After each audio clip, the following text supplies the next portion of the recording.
Hello guys, আজকের আমি পুকুরে জাল ফেলতে যাব। পুকুরে চলে এসেছি, ও জাল পুকুরে ফেলে দিয়েছি, দেখতে পাচ্ছেন। তার মিনিট দুয়েক পরে আমি জাল তুলছি, তোলা হয়ে গিয়েছে। দেখুন, মাছ আপনাদের দেখালাম। তারপরে মাছগুলো আমি বাড়ি নিয়ে চলে গেলাম ব্যাগে করে। ব্যাগ থেকে মাছগুলো আমাদের উঠোনে ঢেলে দিলাম।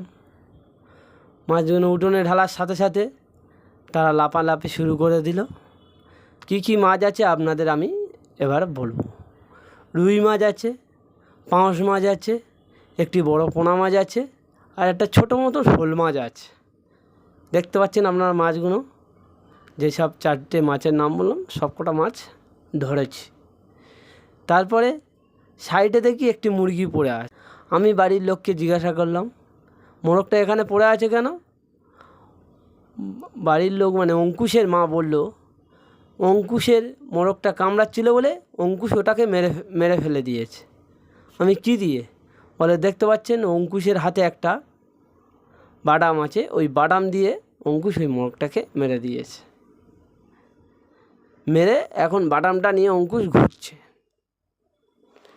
আপনাদের এই ভিডিওটা যদি ভালো লাগে, একটি লাইক, একটি শেয়ার ও একটি সাবস্ক্রাইব করে দেবেন। আপনারা ভালো থাকবেন। এর পরবর্তী ভিডিও আপনাদের আরও ভালো ভালো দেখাবো। টাটা বন্ধুরা, আজকের মতন এখানে ভিডিওটা শেষ করলাম।